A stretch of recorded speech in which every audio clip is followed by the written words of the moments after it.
Good afternoon, everyone. I am Kollabatla Karthik. I have secured All India rank 428 in this year UPSC Civil Services examination. First of all, I am very happy and I would like to thank my parents, the Almighty, and my guide and teacher Balalata Madam Garu for bringing me this success. Without them, it would not have been possible. So, to start with, I am from Vishakhapatnam district in Andhra Pradesh, and my father works as a superintendent production in Hindustan Petroleum Corporation Limited.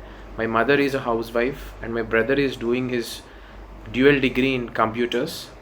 And coming to my educational background, I have done my schooling in Vishakhapatnam in a school named Itasi Timpani Steel City School, and my intermediate in Narayana Junior College, and I have graduated from IIT Bombay. I have done my BTech Mechanical Engineering in IIT Bombay, and I am 2017 pass out. After that, I have worked for 1 year as a management trainee in Tata Steel. Then I have quit my job in 2018 in the month of June and have started preparing for UPSC by taking coaching in Hyderabad. So this is my journey of UPSC preparation. There were many ups and downs in my UPSC preparation, but I have believed in my hard work and continued relentlessly my efforts, and the result is very much satisfied for me. So coming to the strategy of mine in this UPSC, my strategy was integrated approach. My strategy was integrated approach. That means not reading GS1, GS2, GS3 and GS4 as silos separately. No, not that way. I have tried to integrate my preparation. The current affair examples which I use in GS1, I tried to use them in the other papers also.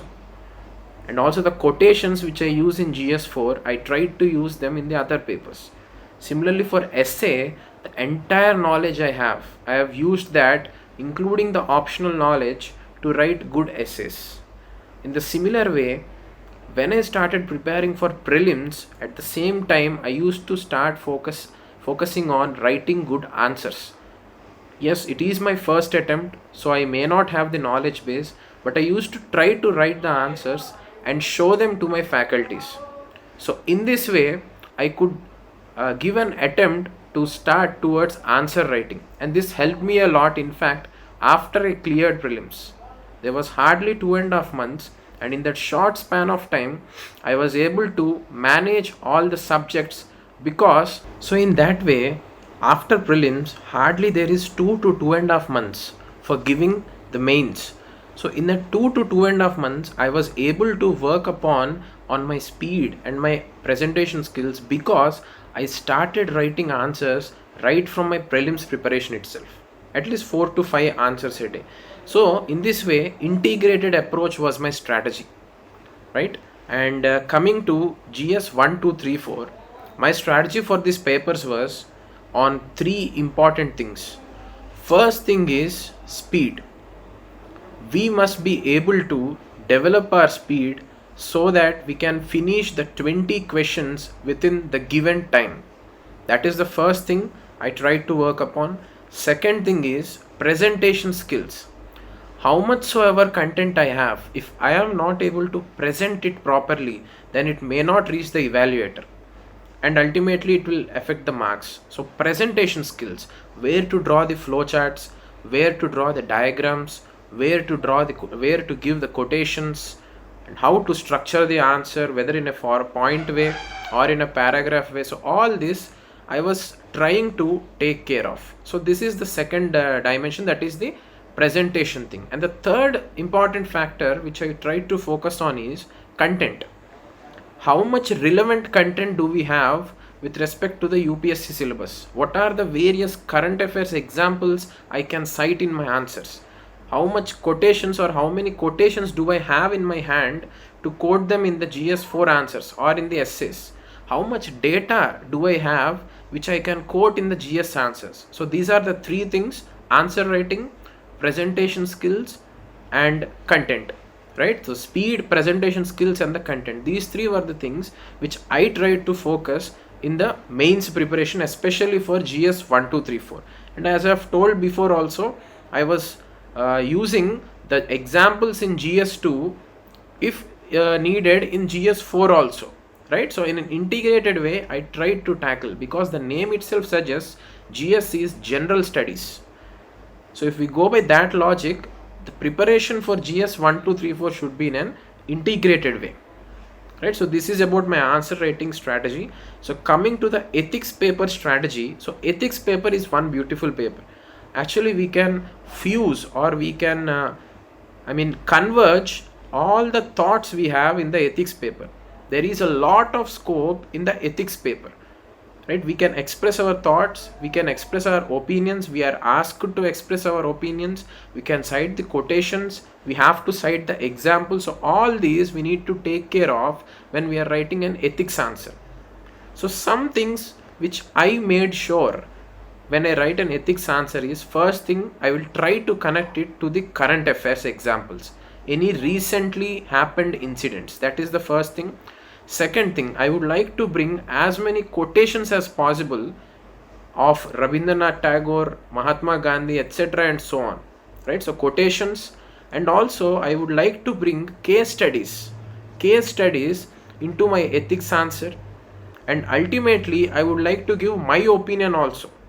And also I would like to bring thinkers like Socrates and etc., who also gave a very much content in philosophy and ethics. So in this way, 3 to 4 things I used to make sure I had them in my fingertips, right? Quotations, the presentation skills, ideas of thinkers like Gandhi and Rabindranath Tagore, and recent examples which are relevant to that answer.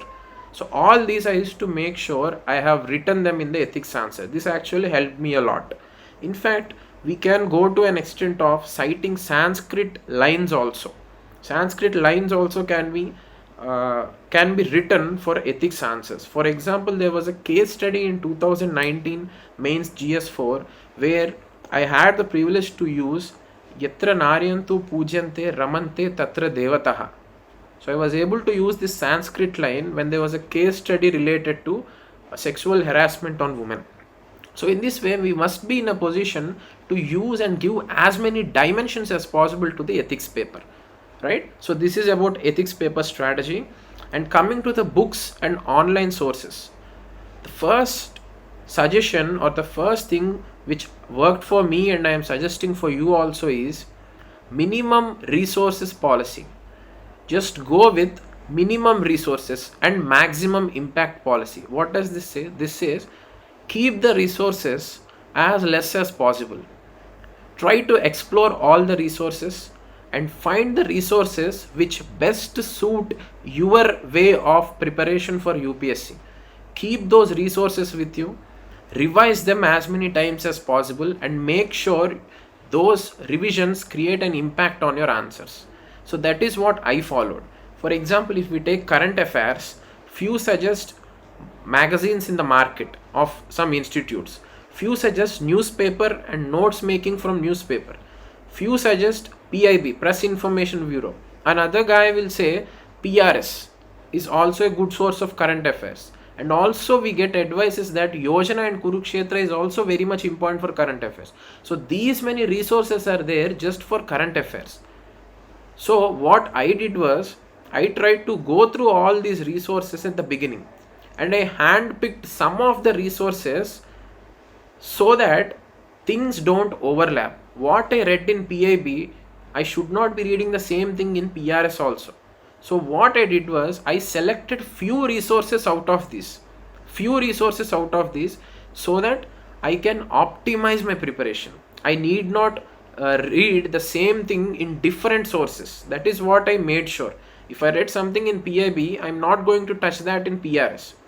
And also, not all the sources. I tried to follow newspaper, Yojana and Kurukshetra without fail. They have helped me almost to 80 to 90% of my current affairs preparation. The other 10% I tried to take the help of coaching institutes magazines. So in this way, minimum resources, maximum impact policy will definitely help us. Because whenever we pile up many books, for example, take geography. Geography can be studied to 11th standard geography book also, 11th and 12th. At the same time, Leong book, JC Leong book also can be bought for geography. So now things should not be overlapping. It leads to wastage of time and wastage of energy. And also, if we could not read all these books, that has a psychological impact on us, that we haven't finished the syllabus yet. That should not be the case, right? So minimum resources is something which I recommend to everyone. Choose your best resources and get going. And coming to the online sources have very much helped nowadays for UPSC preparation. In fact, for me also, I have followed IAS Baba TLP program. This is for mains answer writing. 5 questions are uploaded in IAS Baba portal, which we will be practicing, and he will be uploading the best answers which we can compare and include the extra points. So in this way, I improved my answer writing skills through IAS Baba TLP program. Apart from this, I also used to give mock tests for prelims as much as possible in online platforms like Vision and Insights. That also helped me up to some extent. And also, any current affairs material or matter, I used to refer Vision magazines for extra information. If anything is left out outside Hindu paper and Yojana Kurukshetra, I tried to glance those issues in Vision magazines also. So in this way, I used optimally the online resources. At the same time, I was attending offline coaching classes also, right? So both things I tried to use as much as possible. So coming to my scheduling, my schedule used to be in such a way that both long term and short term planning is included. I used to prepare a micro schedule, at the same time I used to have a long term vision. Let's say I made up my mind to study polity the whole week. That may not be that much helpful for me. So what I did was, I used to study at least 3 subjects every day: polity, geography, environment, or let's say disaster management, economy, and Indian society. So in this way, I used to ensure at least I touch 3 GS subjects and also optional. So this is what I have done till the mains exams.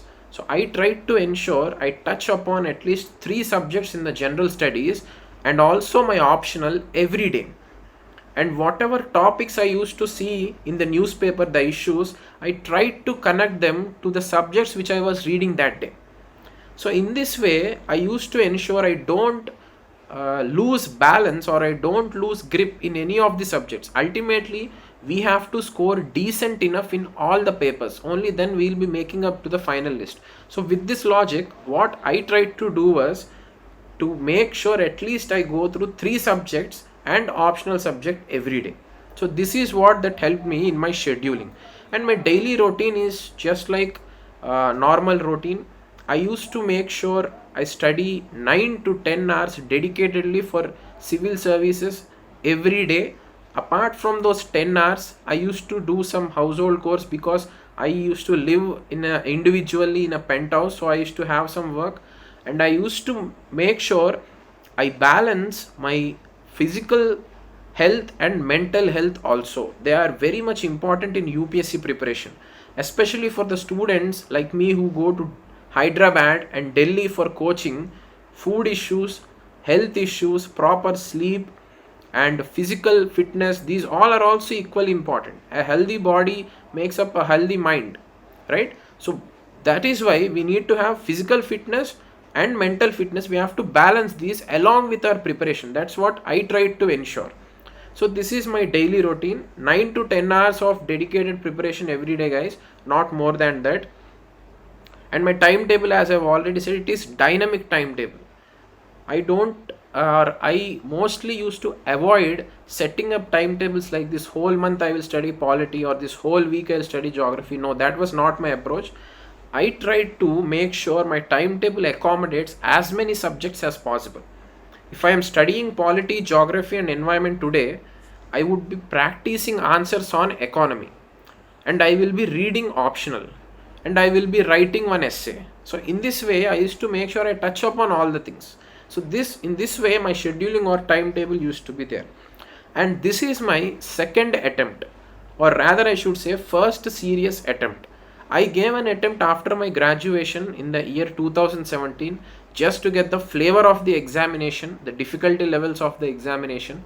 And after 2018, I've quit my job in Tata Steel, Jamshedpur, and for 1 year, I dedicatedly took coaching for UPSC, and I gave the exam in 2019, which I cleared with 428 rank. So you can say this is my first serious and sincere attempt. So some do's and don'ts related to civil services preparation. Some do's are must and should be done is first is hard work. Hard work is very much important for this examination. Just look at the competition for this examination. There are a number of people who are appearing for this examination. So hard work is very much important for this examination. At the same time, smart work is also very much needed to clear this examination. No doubt we need to study hours, but how effectively are we studying? That also matters. How much effective information is getting into our brain every day? That is actually which matters. How much civil services syllabus relevant material are we learning every day? That is what matters. So, in this perspective, hard work is important, but smart work is also important. A blend of these two will definitely make your preparation easy and interesting. What to leave, what to study, where to focus, all these come under smart work, right? So that is also very much required. And consistency is something which is very much required in an examination like UPSC. Why is consistency important? Because this is one such examination where we have a lot of uncertainty and an unpredictability. Competition is very high. So this can be cleared in the first attempt, or in the second attempt, or in third attempt. So one who is dedicated to have his career in civil services has to have patience and consistency in his efforts. Every day you need to consistently put in your efforts. So even I used to have a doubt when I cleared prelims. I used to have a doubt whether I will make it up till the final list or not. But then I used to believe in my hard work and keep efforts every day. After I cleared mains, then also I was in a dilemma. What is the scenario if I can't clear the interview? But still then I used to remove those thoughts and focus on my efforts so that I can clear the interview. So in this way, consistency, patience, hard work and smart work are very much important, and a balance is very much important in one's life. A balance. Not only UPSC preparation or civil services preparation should consume all your day. A balance should be there. Keep time for stress relief also. Just hang out with your friends, have some quality discussions, or spend time with your parents. So in this way, I used to relieve my stress, because this is one examination where stress might be building up because of the hard work we will be putting up in learning things. So that is something which we need to take care of. And some of the don'ts are resources. Don't keep so many resources around you for UPSC preparation. Online sources, use them as much as required. Offline sources, use them as much as required. Individual preparation, give it more scope. Group discussions, use it only as much as required. Don't rely on one single source for everything. Don't rely on the coaching institutes for everything. Don't rely on group discussions and friends for all the knowledge. Don't rely completely on online resources. That is what I want to give you as a suggestion. The don'ts is, don't rely on one single source for the complete UPSC preparation. My advice is, try to get the best from different sources. One institute may be good for interview guidance, another might be good for essay, another faculty is giving good knowledge about how to write GS answers. Get the best from everything and give your best in the exams, right? So don't rely on one single source, and don't go for peer pressures, right? Don't go for peer pressures, and keep your mind so stable and calm. Patience is required for this examination. Only when our mind is peaceful and calm, only then we can focus better in this examination and we can achieve success in this examination. So these are some things. And coming to my interview, it was a very diverse one. Almost all the topics were touched upon. It started from how my initial Kolla Battula came, and it ended by asking a question on IT rates, income tax rates on Chaitanya and Narayana colleges. So in this way, a lot of topics were asked. In fact, China or Pakistan, which is a bigger threat to India? A question was asked for me, and then I said it was China. So then they have gone into India China ties. What are the disputes? How to resolve them? And what is the way forward? What are the border disputes? In this way, many questions were asked. And in fact, a question related to Indian society was also asked. One of the interesting question the chairperson has asked me was whether children have values in the present society or not, in the context where value system is being neglected in the academic curriculum. Do children have value systems or not? This was a question asked to me. This was a tricky and an interesting question, so I gave an answer saying not only academic curriculum, but there are other sources like family, society, technology, which expose an individual to various values and ideologies, right? So in this way the interview went very well. Me being working in Jamshedpur, they have asked me to compare Jharkhand and Andhra Pradesh and come up with some common problems, how to solve tribal issues, how to reduce left wing extremisms. All such questions were asked for me. In fact, my optional is public administration, so they have also asked me what is the difference between an administrator and a manager, how will I administer. And coming to agriculture, they've asked me how can FMCGs be used for agriculture development. I spoke about contract farming. They've even asked me three capitals issue of Andhra Pradesh, because I am hailing from Andhra Pradesh, so they've asked me about that issue. They have also asked me about English medium education in government schools in the state of AP. So home state based questions were also asked. In this way, almost all the topics were touched upon for me in the interview, and it was a very good experience. And I was somewhat confident that I could answer all the questions. And yes, the marks we will be knowing in the coming future. So coming to the importance of mock tests and mock interviews. Mock tests expose you to all possible questions and dimensions about a single topic.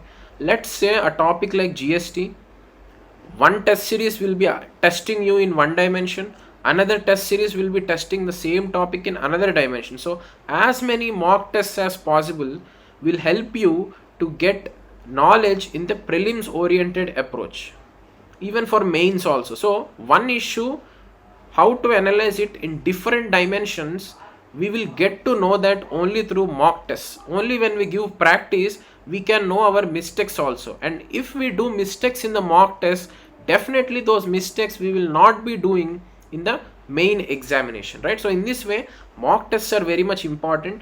Studying the knowledge, having knowledge, studying the books is important, but practicing, revision is equally important, and that practicing is possible only by the mock tests and the mock interviews. So they are very much necessary. In fact, I have given mock interviews in Hyderabad and also in Delhi.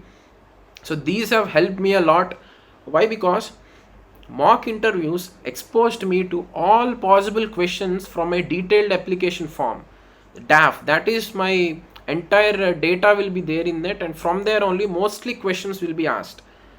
So mock interviews asked all possible questions from my DAF, which prepared me mentally for risky questions, difficult questions, and also easy questions.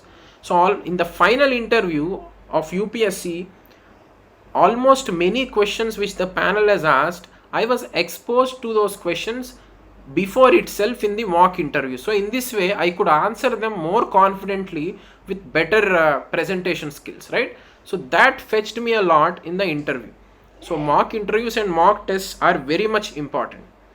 And keeping our mind fresh, keeping our mind energetic is very much important. For that I used to do a 15 minutes of meditation in the morning, look myself into the mirror and say yes, I can do it. And then I used to start my work. 8:30 I used to go for the coaching classes, 8:30 and 9 around. And in the evening I used to go for a walk, or I used to do some physical exercise as much as possible, just to keep my health properly and also for physical fitness. So in this way I used to keep my mind fresh and energetic. And every Sunday I used to watch a picture. I used to watch a picture which is somewhat relevant to our UPSC preparation. I used to hand pick movies and I used to watch those pictures. So in this way I used to balance my entertainment, and also at the same time my preparation, and this helped me a lot. And coming to the social media, now one common thing which we can see is people uninstalling their apps and moving away from social media for these 2 3 or 4 whatso years till they clear the examination. Okay, that is one approach which people follow, but my approach was even to use social media effectively for our preparation. I go with zero tolerance policy. So broadly, my strategy for this entire 2 years was zero tolerance policy. That is, whatever I do, I try to make sure that can be connected to UPSC. So let's take WhatsApp. WhatsApp can waste our time, can drain our energy, but at the same time, if properly used, the same WhatsApp can be used for making groups which can give good practice for answer writing. I used to pick up 3 to 4 students, we used to form a group, and we used to write answer writing and share our answers in that group. And anyone, if they had doubt in any topic, they used to post in that group and we used to discuss on that group. So in this way, even WhatsApp and social media platforms can be effectively used, right? And in fact, the latest knowledge we can get from the social media, there are a number of pages in social media which are relevant to UPSC. In Instagram we have UPSC Pathshala, so that is one page which gives exclusive information in the UPSC civil services perspective. So why can't we follow those pages? Why can't we make effective use of social media, right? So this is one advice or suggestion which I want to give you. And the importance of coaching, as I have previously said, don't rely on coaching completely. I have taken my mains and interview coaching from CSB IAS Academy in Hyderabad. But the suggestion which I want to give is, yes, coaching very much helps us, but it can't completely make us prepared to fight in the examination. If you ask me, 30 to 35% the coaching institute plays its role. The next 60 to 65% is our efforts, our planning and our time management, right? So coaching is useful because it gives us a guide. It gives us the guiding path as to what to leave, what to study, where to focus, which previous year questions are important, how to study. All these things will be told by the coaching institutes. However, that is not the only thing. We should have our own strategy, right? So coaching institutes are important, but we can see many people even in this year also who have cleared civil services examination without taking any preparation, coaching, right? They have done through self preparation. So that is also possible. We have platforms like Unacademy and various other platforms which give self preparation chances. They give the online classes itself. So that is one way of preparing, guys. But yes, if coaching is there, that will definitely guide us and help us. It makes our things easy. Rather than doing mistake and learning from it, coaching institute will help us to avoid doing some mistakes. So in that way, coaching institutes are important. And the final advice for me to all the UPSC aspirants is, youth is the future of the nation. So for all the youth who took civil services as their career choice, one advice which I want to give is, develop spirit of service in yourself. The spirit of service will make your UPSC preparation process also very easy. There is a myth that we need to remember a lot of facts, we need to remember a lot of concepts in UPSC. But if we develop the spirit of service, rather than remembering these issues in the society, we will be realizing these issues in the society, which makes our preparation easy and interesting and thought provoking also. We will not then try to remember the issues, we'll try to realize the issues, and automatically we will be able to put them on paper. So spirit of service is something which I advise the UPSC aspirants to develop, which makes your preparation easy. Thank you.